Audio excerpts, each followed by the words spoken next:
Okay, ato ang pag-insight kapag punta. May the Lord bless His word as we listen sa iyang mga bandiano kay mensahe. Ug ang iyang mga anghel karon magapataliwala kanato ug iyang Espiritu Santo pinagi sa ngalan ni Jesus. So ato kining gitaytulan ug unsay rason, mga rason kung anong gipalit as Ginoo. Dunay rason ang Dios nganong gipalitan niya. Diba? Kung mupalit ka og motor, doon naman yung kay rason. Nga mupalit ka og motor. Kay, na para himuong service. O mupalit ka og bike, na po kay rason. Kay mo po ka nga, at tungod kay mahal na ang gasolina. Palit lamang kog bike. So, naay rason ang Dios nga nung gipalit kita. Kitang tanan gipalit sa Ginoo. Unya, ang pagpalit sa Ginoo kas, dili utang. Gipalit gutan niya kas, kinabuhi ang iyang gibayad dito sa cross. So kas, walay utang. So ang pangutana ini nganong gipalit niya dunay tulo ka butang rason ang Dios nganong gipalit. Una, gipalit as Ginoo aron ta niya ayuhon. Kay atong kinabuhi sa unang wa patay Ginoo, guba na. Guba na ba? Wala na kana bang guba na kay atong dungog? No? Guba kayo atong mga batasan, guba kayo atong ginabuhi, atong huna-huna, atong kasing-kasing, guba. Kay kadaghan ta na sakitan, kadaghan na dugmo katong kasing-kasing, kadaghan ta na sakitan sa kalibutan. Munang ang rason ni Jesus, gibayaran ta niya aron tang ayuhon. Ayuhon ta niya. Kay atong Dios labaw pa sa mekaniko. Di ba? Kung ang usa ka mekaniko, kung mayo ang mekaniko, mupalit na siya mga daan nga mga auto or mga motor. Iyahan ang paliton, dahil man ay palit, iyahan asibulon, iyang ayuhon. So katong naguba, iyahan tong walaon, iyahang i-renovate, kung sa balay pa na, iyahang tukuron pag-usab. So inana atong kinabuhi, di ba karon gitukod ta niya pag-usab, giayo ta niya. Kanang atong sinimbahan sa una, nga dili ta hinimbahon, di ba karon giayo na, kusog na kang musimba. So kung giayo na ta, dili na to ikaulaw kung unsay nakita sa mga tao nato. Kay naayo man ta. Just like for example katong gingon ni road ni ganina nga doon na day katong dito sa Tambo Ayungon nga born again na sa una niya naulaw anang sige sulog-sulog nga pastor. So nindot unta to. Kay ingnon ka nga pastor, buot pasabot na ayo ka. Kay sa ingnon ka nga bugoy. Kawatag manok. Di ba mo na itong mga apelido sa una? Ay, gisa man na. Ang kato man ang silingan, yung katong kawatan ba? Kawatag manok. Kawatag itlog. Di ba? Lahi kaya itong mga ngalan sa una. Karon, nindot kayo na unay yung nga, pastor. Amen. Amen. Bahala gali ka pastor nga naman. Buot pasabot ana, nakita nila nga dunay kaayuhan, dunay kausaban, di ba ko kas Ginoo. Kay gipalit mo tas Ginoo. Mao ni hinungdan nga gipalit kas Ginoo kay yang ayuhon imong naguba. Kanang kasing-kasing nato naguba atong mga batasan gyud perti jud kaguba ni atong batasan. No? Tungod kay guba ang atong batasan sa una, lamang guba butas ubang mga kinabuhi. Muna nga ayuhon tas Ginoo aron dili na ta mangguba sa ubang mga pamilya. Iyatang giayo. Gano nga rason? Gipalit tas Ginoo aron iyatang gamiton. No? So, wala ko ilaing rason nga mupalit og kana mga butang.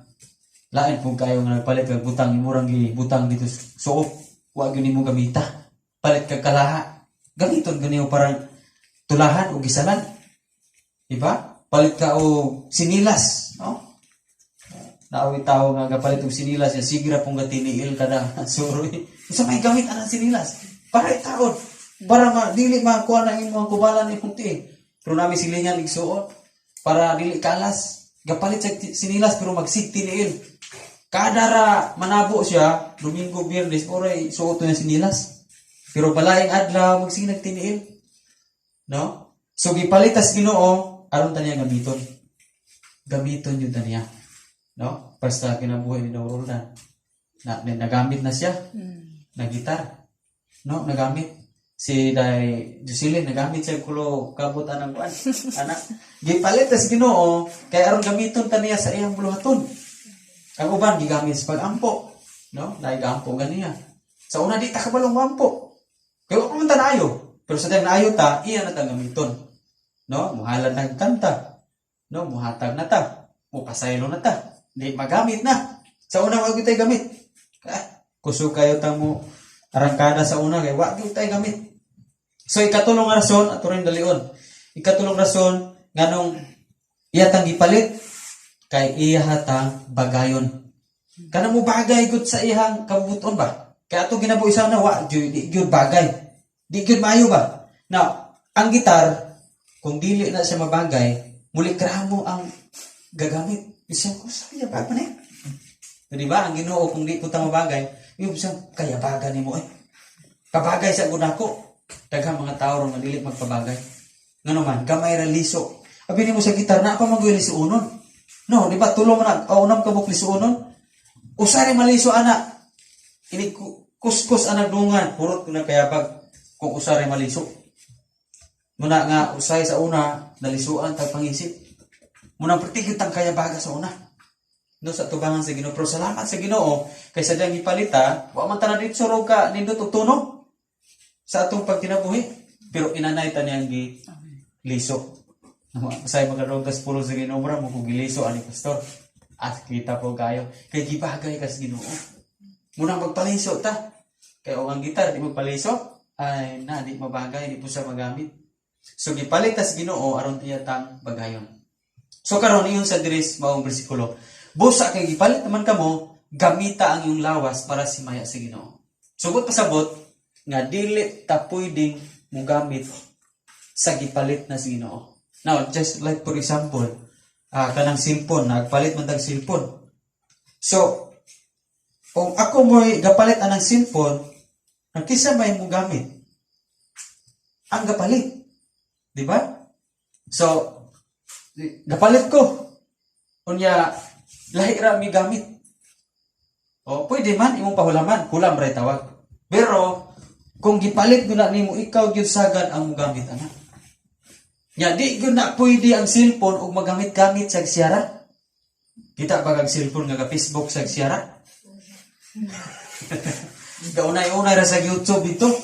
Ga-post gyud sa dito. Wala. Ang gagamit gyud, aw ang gapalit, mooy mo gamit mo tingkay. Na inana tas Ginoo. Mga sadyang gipalit day tas Ginoo. Lord, imo na day kong galamiton. Imo day kong tuplokon. Sa cellphone ba ni? Muna usay matuplokan tas Ginoo. Di na mao ba? Di na mao. Gipindot tas Ginoo. Kay para mo pangsyon ta. No? So, hinumdumi ning tulo ka butang iso. Gipalit ka ikaw ako aron ka baguhon. Gipalit ka ikaw ako aron ka bagayon. Gipalit ka ikaw ako aron ta gamiton.